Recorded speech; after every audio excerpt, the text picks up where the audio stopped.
ദൈവത്തിൻ്റെ അതിപരിശുദ്ധമായ നാമം വാഴ്ത്തപ്പെടുമാറാകട്ടെ. നോമ്പ് ധ്യാന ചിന്തകൾ 42-ാം ദിവസത്തിലേക്ക് പ്രവേശിക്കുമ്പോൾ നാം ഓരോരുത്തരും ദൈവത്തോട് കൂടുതൽ അടുക്കുവാനും ദൈവവിശ്വാസത്തിൽ വളരുവാനും ഈ നോമ്പുകാലത്ത് നമുക്ക് കഴിയണം. ഇന്ന് ഞാൻ നിങ്ങളോട് സംസാരിക്കുവാൻ ആഗ്രഹിക്കുന്ന വേദഭാഗം വിശുദ്ധ യോഹന്നാൻ എഴുതിയ സുവിശേഷം 11-ാം അധ്യായം 25-26 വാക്യങ്ങളാണ്. പീഡാനുഭവത്തെ സ്നേഹിച്ചതിലൂടെ അതിൻ്റെ സൗന്ദര്യത്തിലേക്ക് ആകർഷിക്കപ്പെട്ട ഏക വ്യക്തിയാണ് യേശു കർത്താവ്. ഈ ഭൂമിയുടെ അശാന്തി മുഴുവൻ താങ്ങാൻ ബലമുള്ള ഒരു മനുഷ്യ ശരീരമുണ്ടെന്ന് തിരിച്ചറിഞ്ഞ കൊടും പാപിയായ ഒരുവൻ്റെ കുമ്പസാരക്കൂടായി കാൽവറി മാറുമ്പോൾ വ്യവസ്ഥകൾ കൂടാതെ പറുദീസ നൽകുന്ന അനുഭവം ഏത് കഠിന ഹൃദയത്തെയും ഒന്ന് പിടിച്ചു നിർത്തും. സമശിക്ഷാവിധിയിലും മുന്നിലുള്ളവൻ്റെ തേജസ്സിനെക്കുറിച്ചുള്ള തിരിച്ചറിവ് ഒരുവൻ്റെ രക്ഷയ്ക്ക് നിദാനമാണ്. നോമ്പ് എന്നാൽ സ്വയം ശോധനയുടെ വേദിയാണ്. അവിടെ ഭൗതികമായ വേദനയ്ക്കപ്പുറം ആത്മീയമായ ഒരു മുറിക്കപ്പെടൽ അനിവാര്യമാണ്.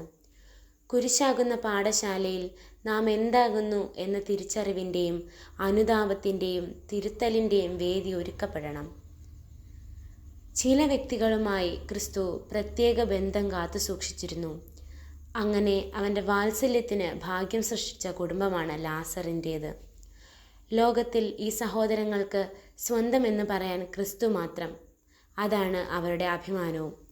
ഓടി നടന്നുള്ള ശുശ്രൂഷയിൽ വിശ്രമത്തിനായി അവൻ തിരഞ്ഞെടുത്തതും ഈ ഭവനം തന്നെ. ലാസറിൻ്റെ വിയോഗം വളരെ താമസിച്ചാണ് അവർ അറിയുന്നത്.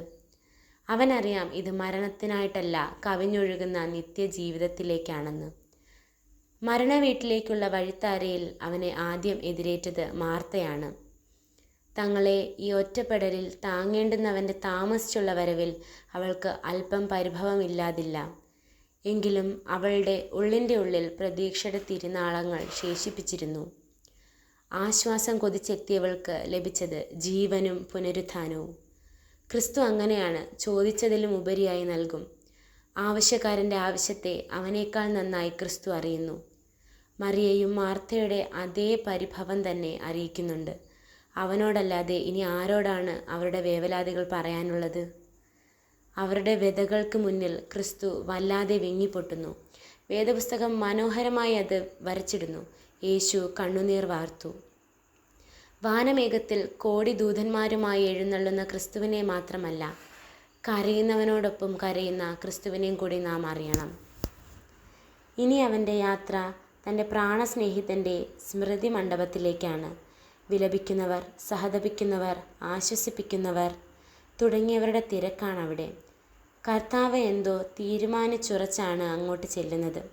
അടക്കിപ്പിടിച്ച വിമർശനങ്ങളും കുറ്റങ്ങളും അവന് കേൾക്കാം. മറുപടി ഒന്നും മിണ്ടാതെ കല്ല് നീക്കാൻ മാത്രം അവൻ ആരായുന്നു. 4 ദിവസമായി എന്ന് മാർത്തയുടെ ഓർമ്മപ്പെടുത്തലിന് വിശ്വാസത്തിന് പകരമായി കിട്ടുന്ന ദൈവമഹത്വ ദർശനത്തെപ്പറ്റി കർത്താവ് സൂചന നൽകുന്നു. കല്ലറയിലാണെങ്കിലും പ്രാണനാഥൻ്റെ വിളി കേൾക്കാതിരിക്കാൻ ലാസറിനാവില്ലല്ലോ. കണ്ടു നിന്നവരെ ഞെട്ടിച്ചുകൊണ്ടാണ് അവൻ പുറത്തു വന്നത്. ചില വ്രണിതമായി ചീഞ്ഞു നാറുന്ന കല്ലറകളിൽ ചത്ത അവസ്ഥയിലാവാം നാം. ഭയപ്പെടരുത്, അവൻ വരുന്നുണ്ട് തൻ്റെ പ്രാണസ്നേഹിതന്മാരെ ഉയർപ്പിക്കാൻ. മരണത്തിനപ്പുറം ജീവിതത്തിൻ്റെ അർത്ഥം തേടാൻ ഈ നോമ്പുകാലത്തിൽ നമുക്ക് ഇടയാകട്ടെ എന്ന് പ്രാർത്ഥിച്ചുകൊണ്ട് നിർത്തുന്നു. ദൈവം നമ്മെ അനുഗ്രഹിക്കട്ടെ.